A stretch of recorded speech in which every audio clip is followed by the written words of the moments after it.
Secretary Weber, thank you for joining us today. Well, thank you for the invitation. It's always a special treat for me to come and talk to young people. When you spend 40 years of your life teaching, it's hard to go cold turkey and not talk to young people at all. So I always like to take advantage of these opportunities to come. I usually complain, oh God, I gotta go talk to some students today. But then when I get here and I see your faces, I know it's all worth it. So thank you very much for inviting me to be with you today. I would love to start at the beginning of your story. Wow. Where were you born? Where were you raised? Well, I was born in Hope, Arkansas. And I understand from my sisters and brothers, a 2-room shack next to a railroad track, kind of like a movie. And I was number 6 of 8 children. I was a baby. Obviously, when I was born, I was the baby of the family. And then we had 2 to join us once we moved to California. My father was a sharecropper. How many of you know anything about sharecropping? Good. So you know that's almost like a half step above being a slave, basically. So my dad was a sharecropper, and he worked the fields in Arkansas, even though we had land, we owned land. But the custom of the day that you had to work someone white's land in order just to get seed to plant in your own land. So that whole repressive environment was there. But my father always fought back, always talked back, always demanded that he be paid fairly, and as a result was always in trouble. He got in confrontation in 1951 with someone, and as a result of that, he had to leave Arkansas in the middle of the night because he was going to be lynched.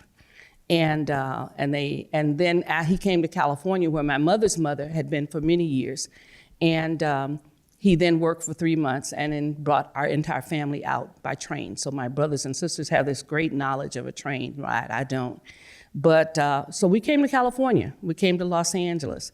My dad got a job, and he stayed on that job for 30 some odd years because it was a good, solid job in the steel mills and allowed him the opportunity to pay and to raise his family, his 8 children.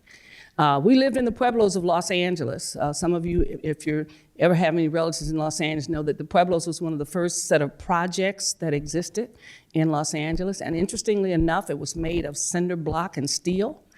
And it still stands today. I've been by to see the place that we moved in 1952 or 3, and it was still standing. So it's really quite interesting. I was raised right in South Central Los Angeles, and I went to elementary school, middle school, high school, all in Los Angeles. Graduated from manual arts, and then when I left high school, I had some amazing teachers. I have to give them credit. Some amazing teachers who believed in us as kids, because this was a poor neighborhood.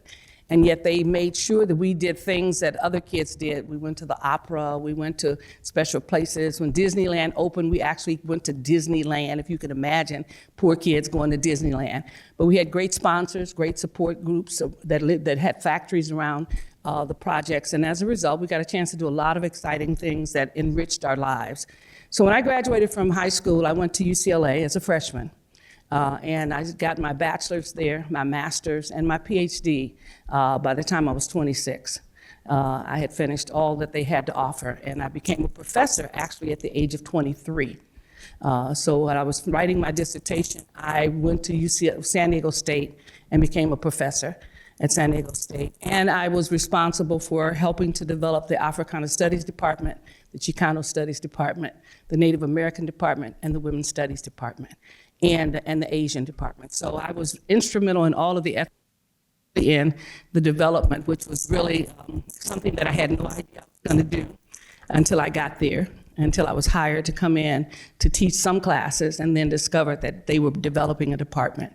And it was an amazing experience in my life, and it opened up the opportunity to be very engaged in not only the campus, but also the community. So you'd been teaching at San Diego State University for decades, and you'd been a lifelong educator, and then in 2011, you decided to run for California State Assembly. My question is, why does a lifelong educator, lifelong teacher, decide to run for office? What changed? Well, first I had retired. That was a good thing. After 40 years, you should retire from working. And I was still doing things at the university because I had an international program taking young people to South Africa every year. And it was an amazing experience. And we expanded it to high school students and then to seniors in our community. So we take anywhere from 30 to, at one point, 60 students and community people to South Africa to work and to volunteer. So as a part of my retirement, the dean asked me to continue to be an administrator at the university and to do and to take kids to South Africa. So I retired and on a special retirement program. But I had done the school board thing earlier, and I was looking forward to retirement. I had picked a place up in Joshi where I was going to be given land by the chief of the village, and the Nana was going to give me land to build my house overlooking the Volta Lake. So I was excited about basically getting this opportunity to do that. But then I had a friend, and I think she's still a friend. I don't know, once people talk you into doing things, you wonder if they're really your friend. But I had a friend who came to me and said the assembly seat was going to be vacant, and she wanted me to run for the assembly. And I said, no, I've done enough, I'm done. And that was at a critical time in California when we were in a kind of economic crisis. Things were happening. They were shutting down programs in schools. We were reneging on some of our commitment to colleges. They wanted to charge more for community college. They wanted to charge more for the university and the Cal State system. So this was really a critical period. And she kept talking to me about the fact that of all the people in San Diego that she knew, I was the only one who had a K-12 and a post-secondary experience. That I had been on the school board, I had argued and fought for things in terms of the schools and the parents and the community, but I'd also done the same thing at the university and the community colleges. And so here I was, a person with this kind of experience and the ability to argue on behalf of communities to keep our educational system sound.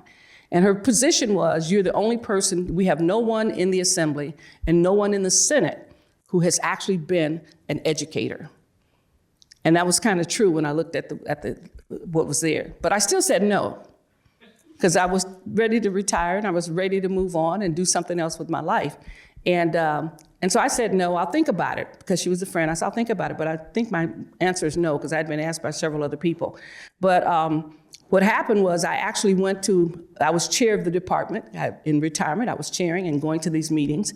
And every meeting I went to, they were telling me something horrible that was coming from Sacramento. That they were reneging on, they were going to charge students more money. They were going to try to charge tuition to community college students. They were going to, it was just this whole list of stuff that was really, in my mind, taking away California's dream.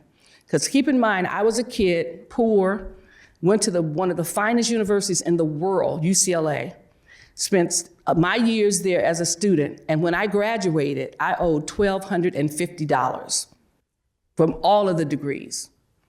So I knew that California had the capacity to educate its children, because my parents could never have paid for that kind of education.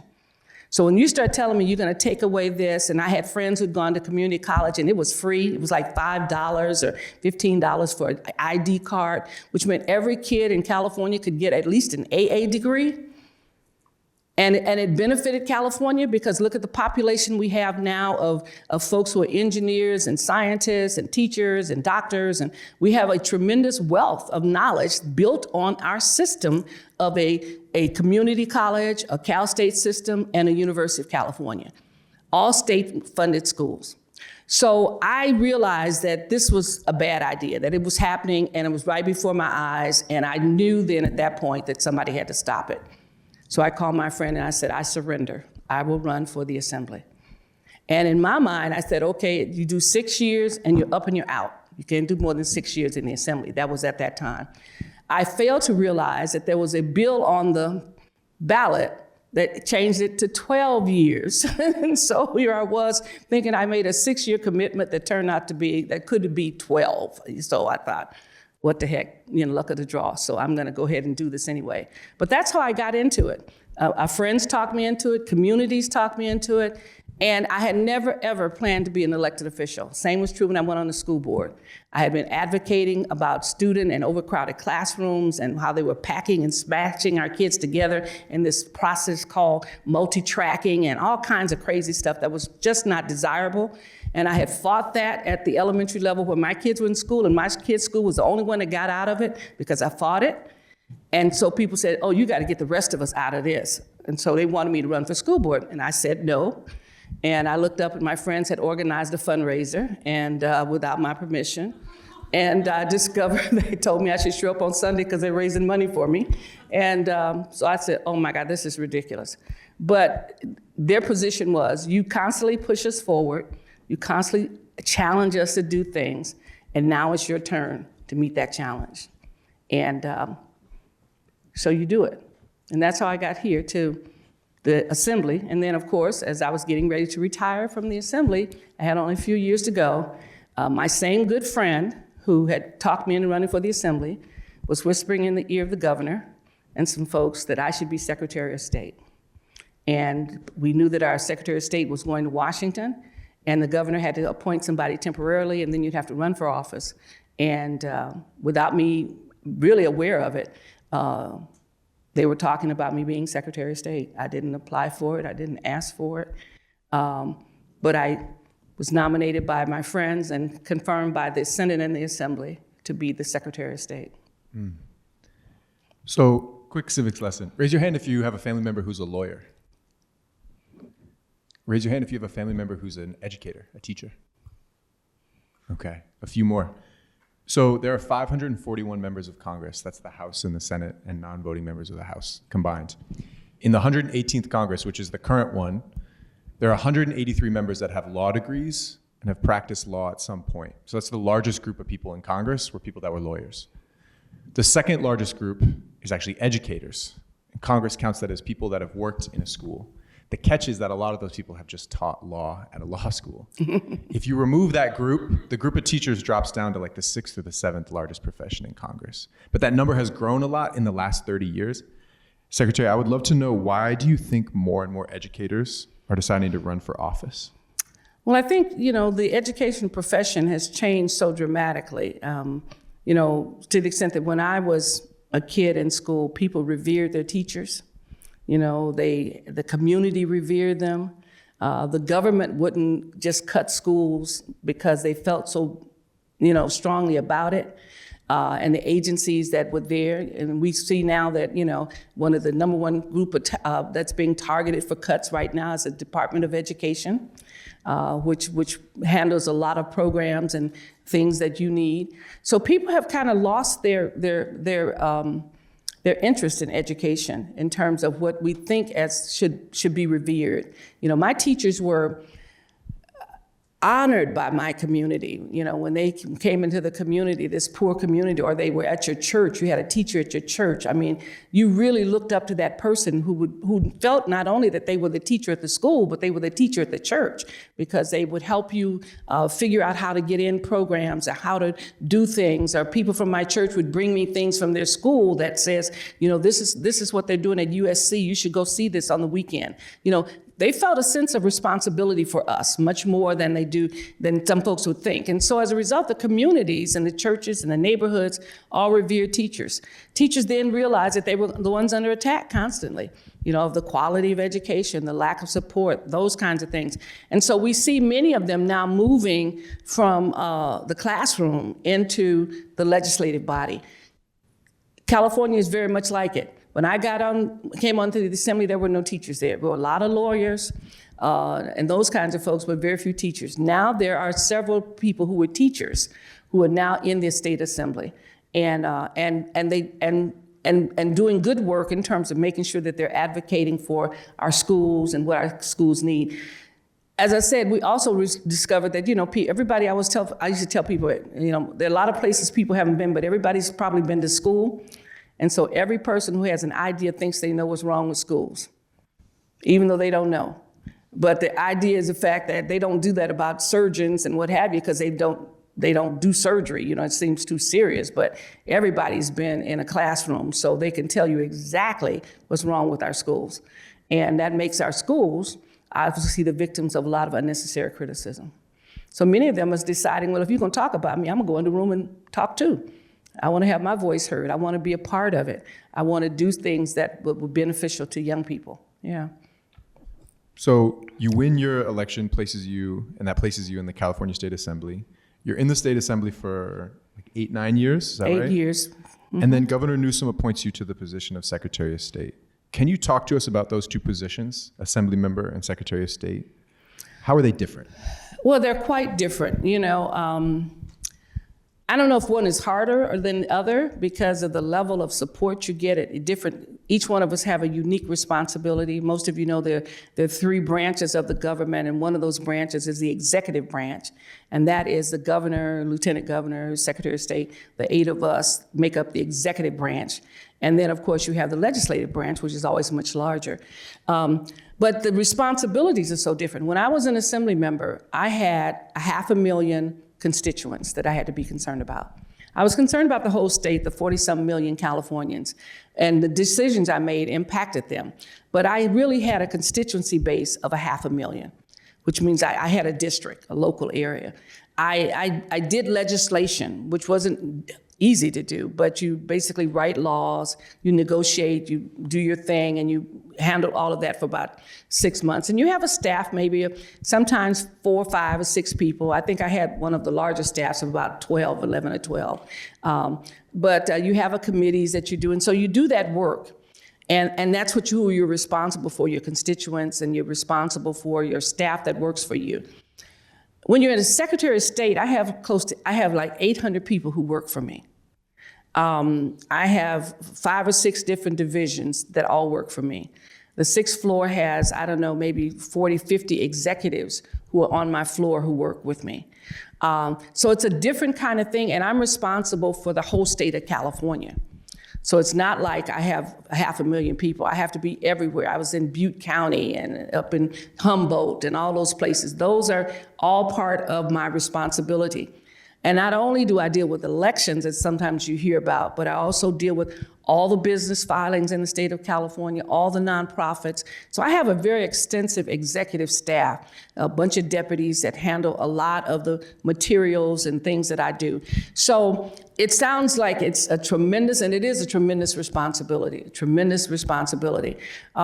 but you have also amazing help.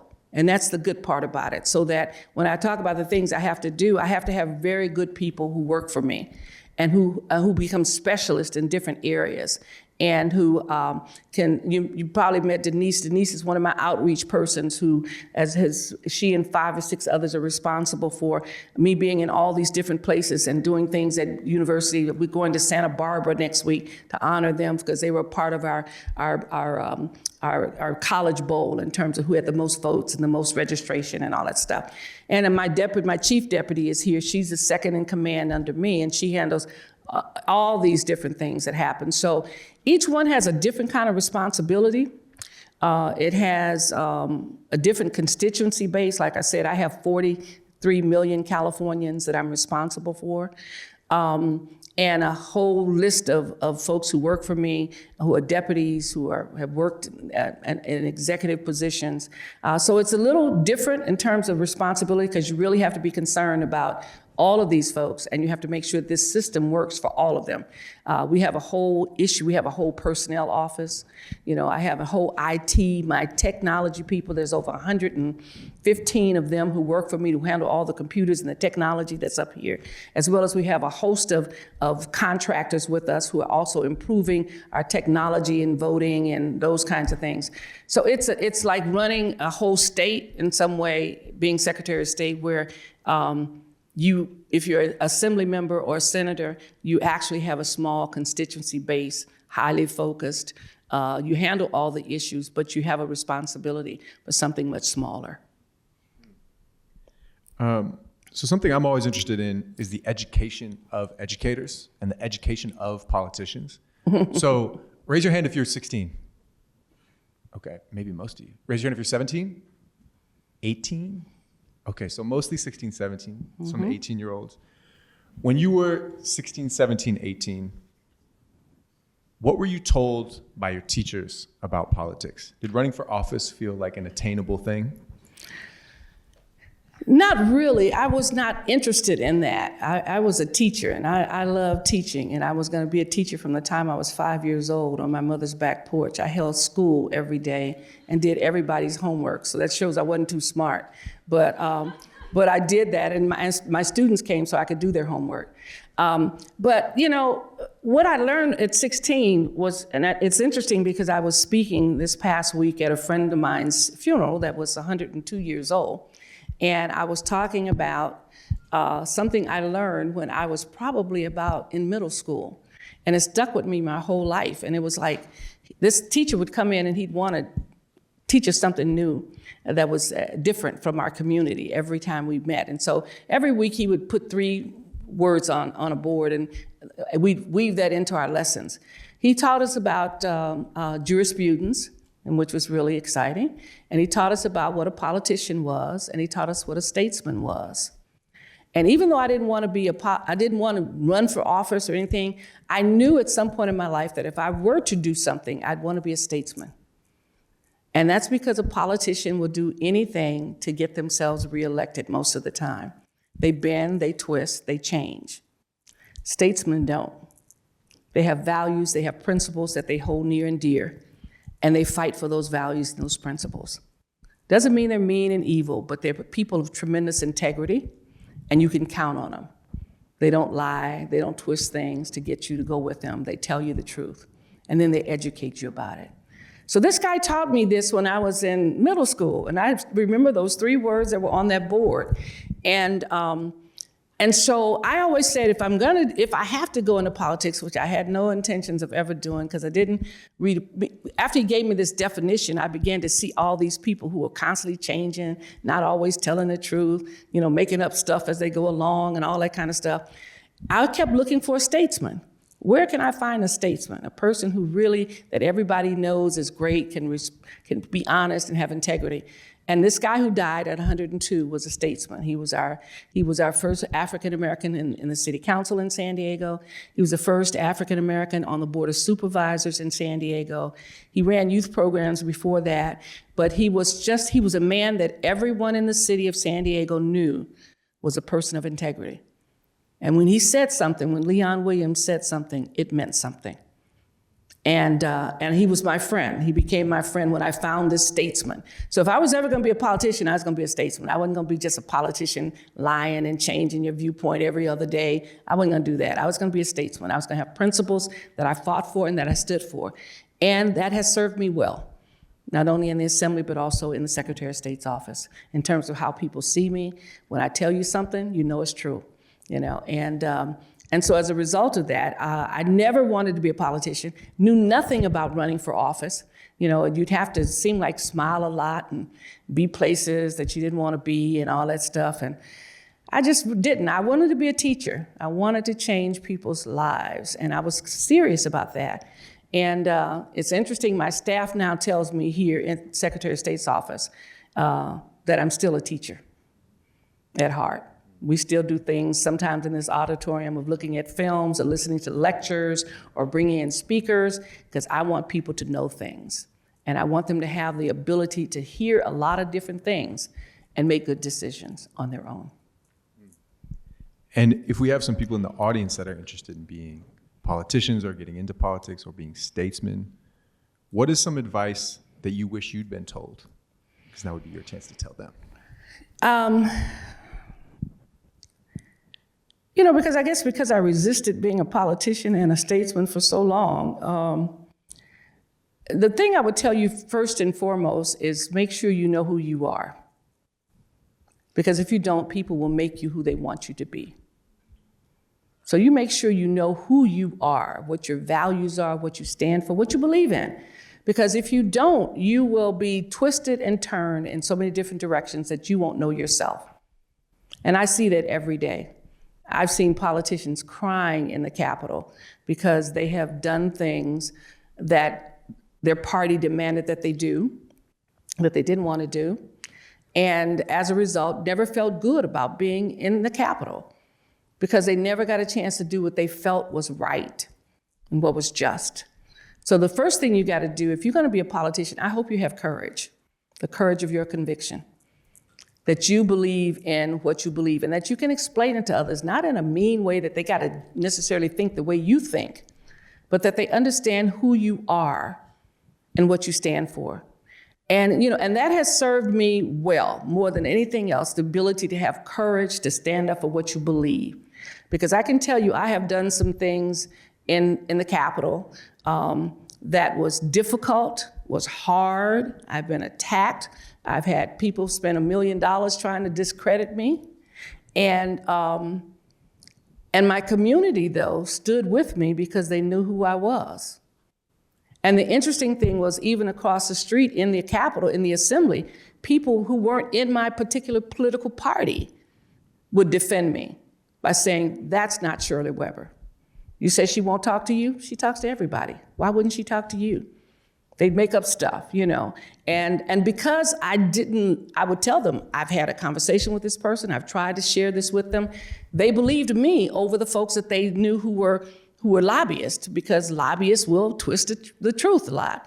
So it will serve you well at this point in your life that you know who you are, that you stand for your values, and you defend your principles. That doesn't mean you don't keep learning new stuff all the time.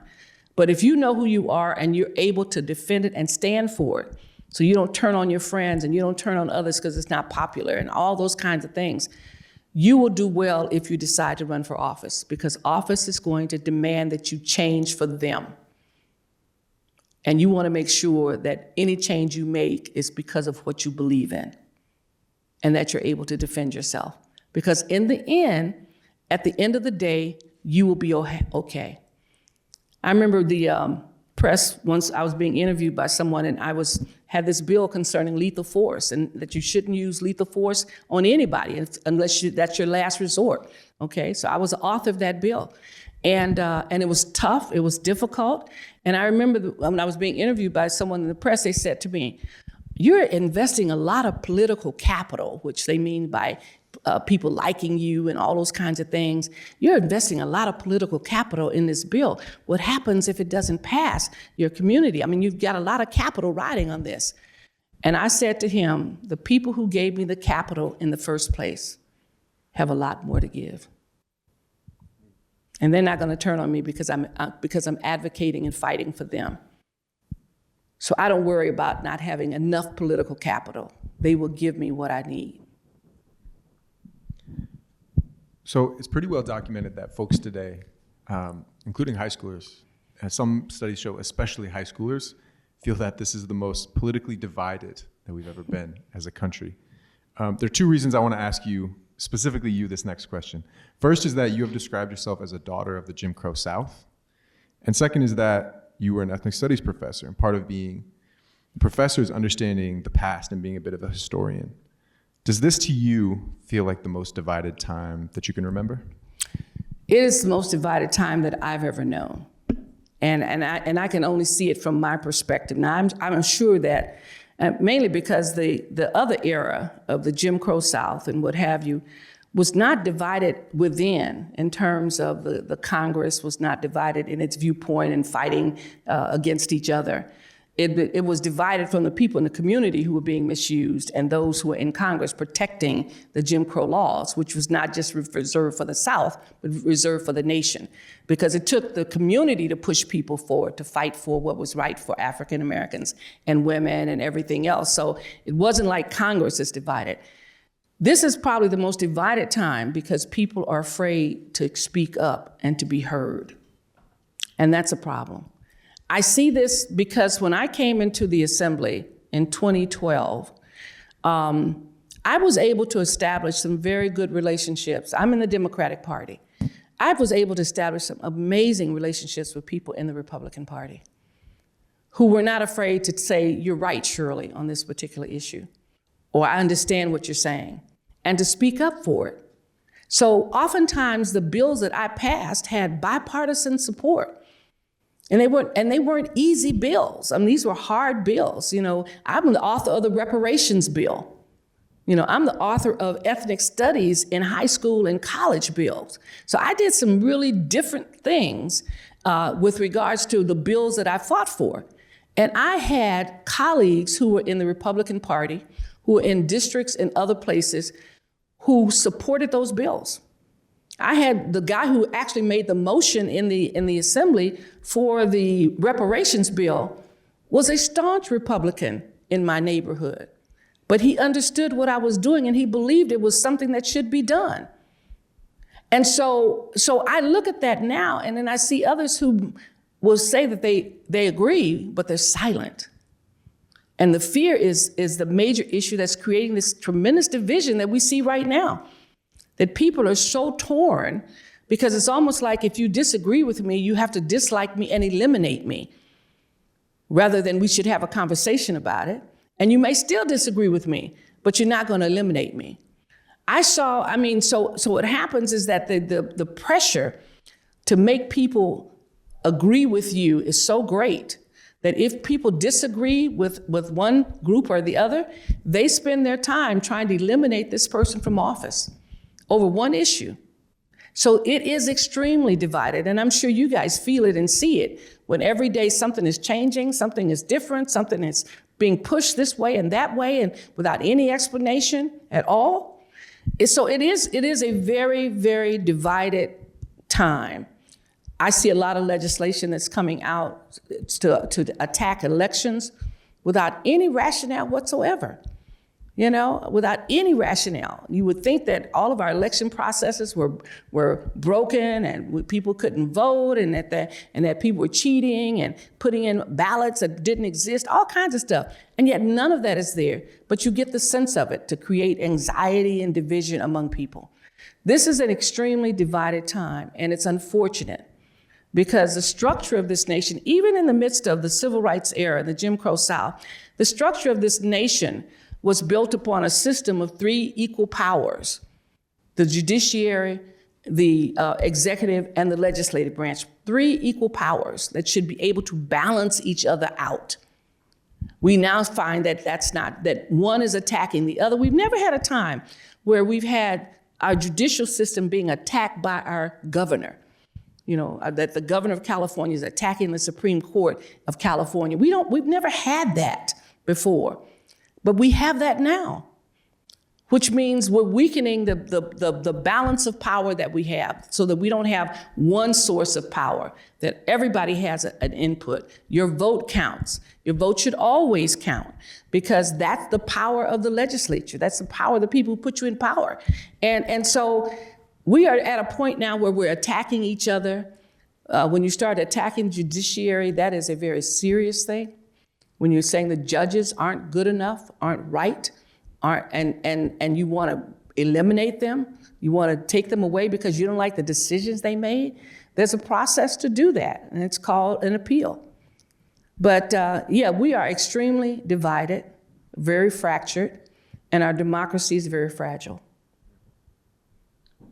Okay, I've got one last question, then we're going to jump to student questions. You guys all got question cards, yeah? If you have a question for Secretary Weber, I would love if you could line up here and up the aisle. Can you raise your hand? Julie, can you raise your hand? Yeah, start there and go up the aisle. So you'll have the duration of this next question to line up. Please be brave. And I'm going to be brief. Okay. So I got a lot of questions. I think educators, and you are an educator at your core, tend to be solutions-based. I'd love to know if you see a path out of the political division we just talked about. And what would the role of young people be in helping us down that path? Well, first of all, two things. Yes, there has to be a path forward. And I think that path forward is always based on knowledge and education.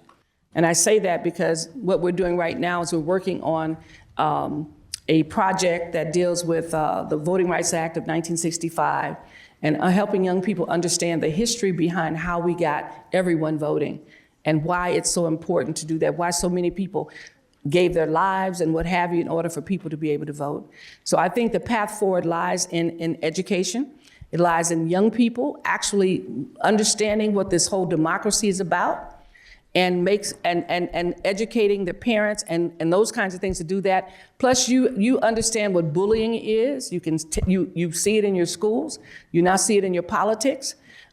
You should be the people who are instructing us that bullying at any level is dangerous and is harmful, okay? And so I am counting on you folks to be smarter than us, you and the elders. Folks who are 75 and 80 years old are strong voters.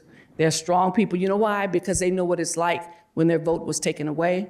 Older women know what it's like when they were not allowed to even sign a contract without their husband's permission, okay? They understand those things, and once they're educated about it, they know how to keep it and to fight for it. So I'm counting on you and our elders to have better sense than the rest of us. Thank you. This is by far the most student questions we've ever gotten. Wow. As we go, we'll try to go quickly. Give us your name and your school. Hi, thank you, Secretary Weber, for being here. I just want to say that first. My name's Audrey. I'm from Granite Bay High School. And my question is, I've heard a lot of talk of threats of revoking federal funding on behalf of the Trump administration, especially regarding the way California runs elections. Is that a serious concern that we should be thinking about, or is that just empty threats? That is a serious concern that you should think about, because we do get federal funding. We hope that the Congress will have the spine to stand up and say, no, you cannot take money away simply because they don't want to do what you want them to do.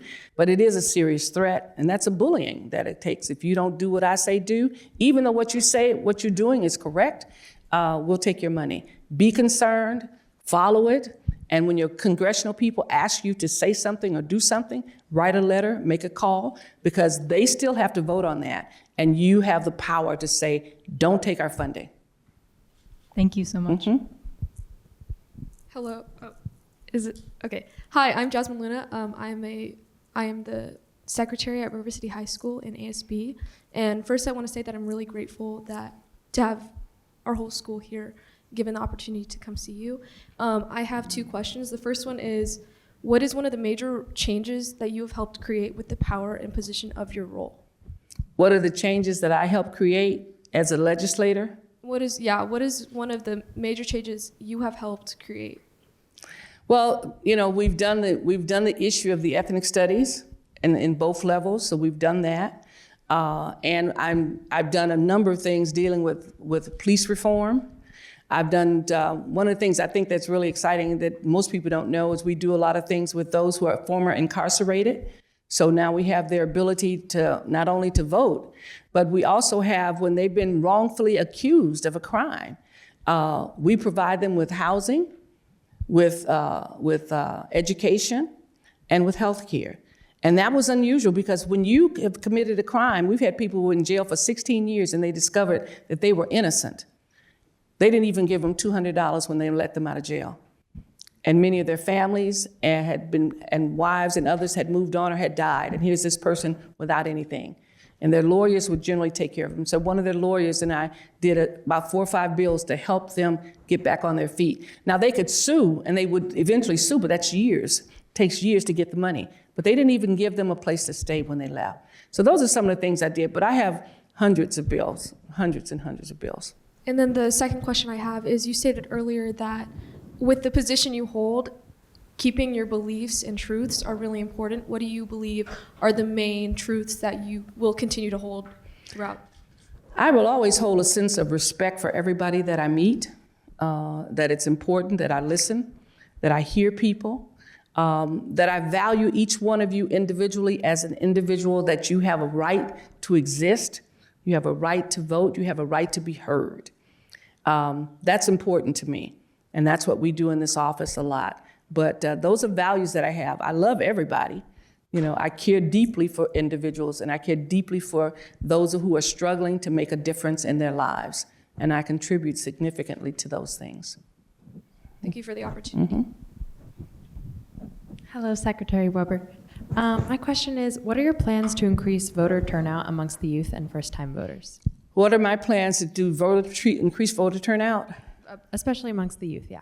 Among whom? The youth. The youth. Mm-hmm. Oh, we have several programs that we deal with high schools. We go into all the schools. In fact, I guess the high school election day is coming up fairly soon. We'll be in most of your high schools. We do mock elections in high schools. We pre-register students. We go up and down the state in all the different high schools. So we have lists of high schools that we go to. I go to some. My staff goes to some. We've been pre-registering students. We have over 1 million high school students that we pre-registered in the last few years. And And so we work with them. We have competitions among high schools and competitions among community colleges and universities. That's why we're going to Santa Barbara fairly soon. So we have put a tremendous focus in the last 4 years on high school and college students to help you understand the role you play, but also to make sure that it is a part of who you are as a person, not just in high school, but for the rest of your life. Thank you for the You're opportunity. welcome. Hi, thank you so much. I'm a bro from River City High School. I'm the class president over there. I just had one question about for students seeking to make like true change in their community regarding like political issues and things that they find dear to their hearts. Where would you recommend us like begin? If you have political issues and you Yeah. want to figure out how do you start, Or just in general, like issues amongst the community, Okay. where would you recommend us start? I think I heard your question. Yeah. Because but you begin with where the problem is, okay, and that's important. What I mean by that is that if you've got a problem at a school, you got a problem in school policy, you deal with the school issues. You deal with organizing your friends, you deal with going to the school board. If it's a statewide issue, find someone, agency, whether it's environmental or whatever it is that you want to make a difference and attach yourself to them. You will then learn the process of how to get things done by working with folks who've done it before, especially if you're starting out. But get your friends interested in it, go to the source where the problem is, and you'll be surprised how happy they will to see you coming as a student who's gonna work on this project with them. You guys have a lot of energy, a lot of ideas, a lot of enthusiasm, and folks are looking for you to help them figure this stuff out, okay? Okay, thank you. Thank you.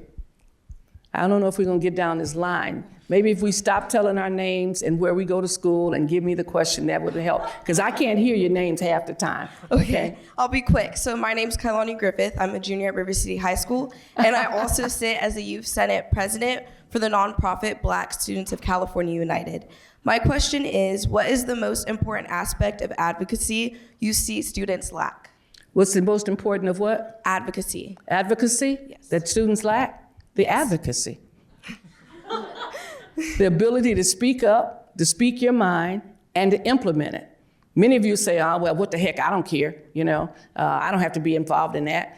You see a problem and you just like, well, let's just go another direction. No, get involved. Most folks are waiting for you to say something. Get involved, find out what the latest thing, and my students are really amazed at what they can achieve.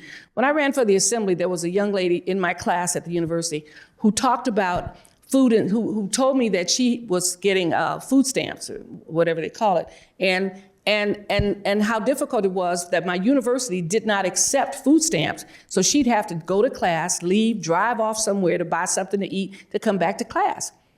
She told me this, and we immediately, when I got elected, she then came to Sacramento because she wanted to work on this idea. I told her I would help her work on it. Over the years, we got that done. We got food stamps in every Cal State system. They told us we couldn't do it. It cost too much money. We discovered they were lying. They told us it would take $250,000 per campus. We've discovered it was $250 per campus to get the card in there.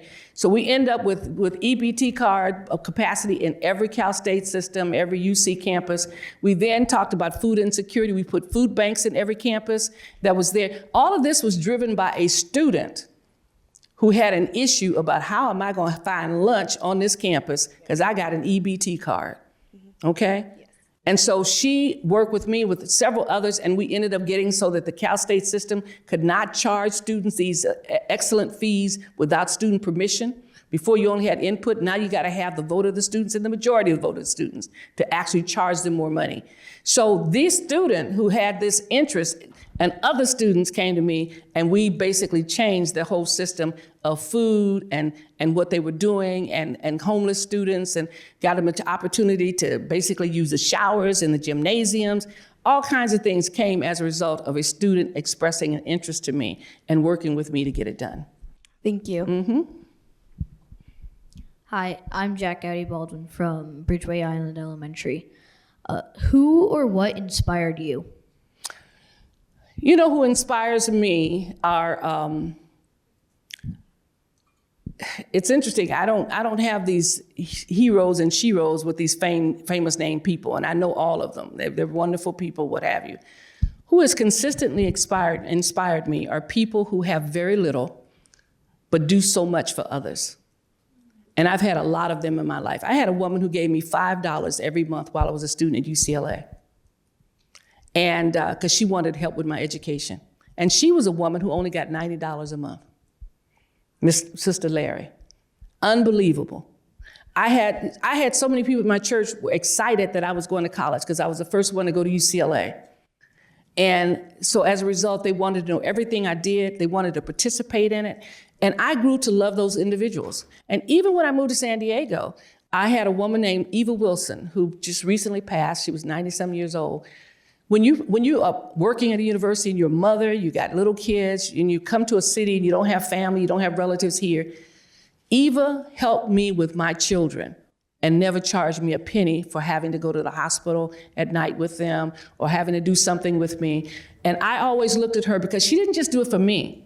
She did it for everybody in the community. She was once a nurse, and there wasn't a kid in her neighborhood that did not get vaccinated on time, that when their parents could not go and register them in school because they didn't have all their vaccinations done and their kids weren't responsible. I find these kids sitting on Eva's back porch because she would take them to the clinics to get the shots and drive them to school. I'm inspired by those people because I've had lots of resources as a professor and as an elected official and where you have all these things. But every now and then there's folks who don't have as much as I have, but have far more drive, much more energy, much more love for people than I can ever imagine. And so they become my role model. They're the people I look to and to help me, but now it's all more importantly, who do so much for community. So I'm not really impressed by people like me, who have titles and all that good stuff.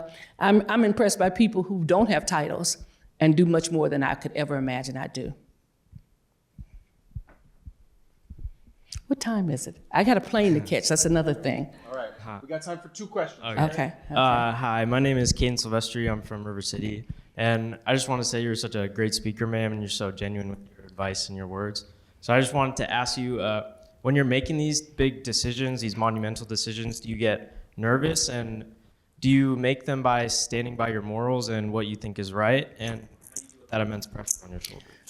I'm a very spiritual person because my church has been so much in my life and to many of my friends.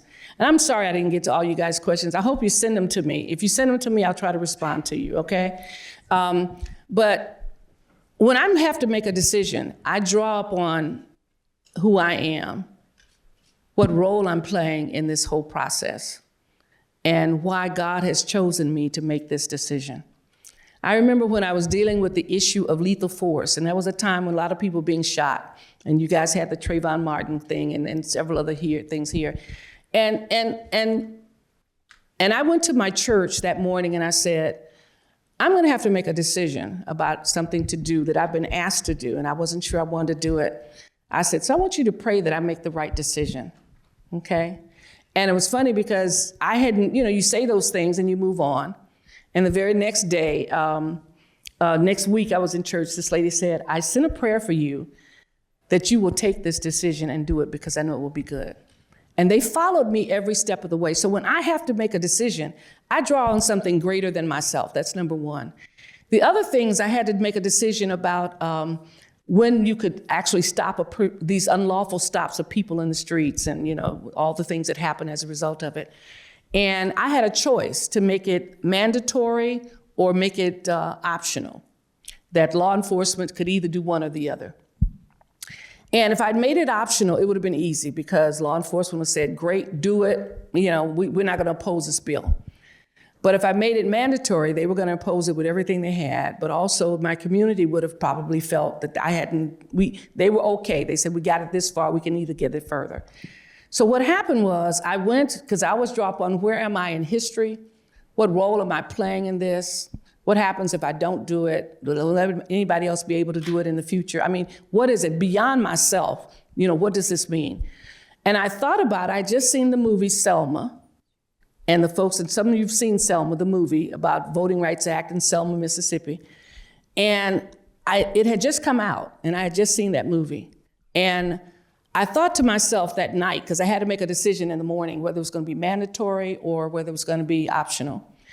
And I said to myself, the people who were in Selma, Alabama, who were fighting for my voting rights, had no protection of the government. They had no way to fight back. And they didn't know what was on the other side of that bridge. And there had been much violence and attacks. But they took the bridge anyway. And I said, who am I? I'm just this woman in the assembly who has the protection of law enforcement, the protection of the governor, and I can do this, and nobody's gonna come and hang me from a tree or shoot me, and nobody ever comes along and investigate what took place.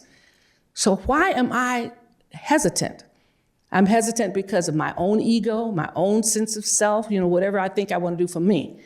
And so I realized that if they could do that in that environment, and I often use history as an example, if they could fight these battles, and that's why I think it's important that you learn your history, because then you learn if people can fight their battles, if people could get killed, if Medgar Evers could die for the right to vote, all these things, who the heck are you? Go register.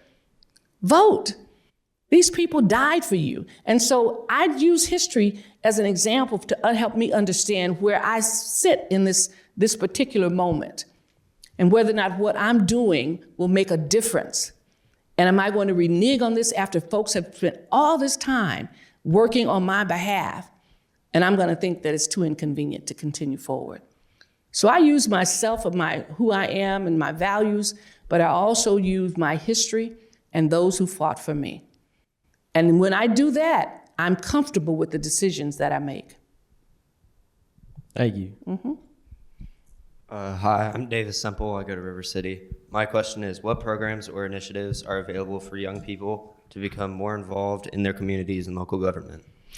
Wow, there are a lot of programs, I think at your school, I'm sure. There are a lot of programs at your school that you need people helping with, that you need folks to sign up for, to be a part of. Student government is one of those things.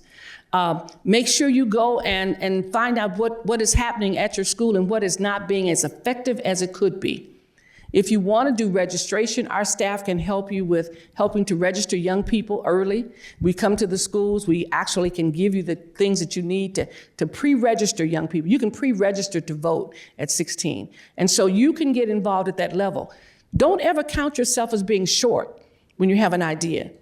It's been so long since I was a teenager, but people at my church talk about the fact that I did the first giveaway, but I did the first dinner for the community at my church. No one had ever done it before. And I was from a big church that was relatively wealthy in terms of teachers and principals, but we lived in a community where it was just everyday people. And one day I said, you know what we should do? Rather than just eating ourselves, we should, as young people, we should have a Thanksgiving dinner for the community. People in the church donated their turkeys, cooked them for us, had them there, helped us make flyers, distribute them. So we did our first Thanksgiving dinner just on a fluke that we decided this is what we wanted to do. We thought we'd get, blowback. You gotta come into church, you gotta clean. None of these folks did that. They thought this was a great idea that they continue to this day, and it's been 50 years since we started the first Thanksgiving dinner. Let your imagination go. Discuss these ideas with people who you know can help you. There are lots of organizations, whether it's dealing with homelessness or whether it's dealing with health. Figure out a project you can do, and you'll be surprised the help you'll get, the resources you'll get, and how you can move forward with it. So don't ever think, I'm just a high school student, I'm just a this, I'm just a that. No, you can make a significant impact on the community that you live, and the problems you see, you can help solve them.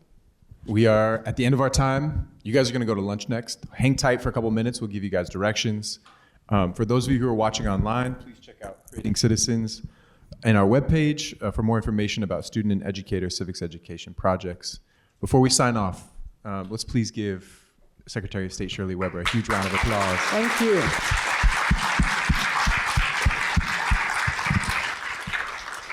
All right, thank you very much. Thank you, and thank you all for giving me such an amazing audience. I appreciate it. I wish you the best.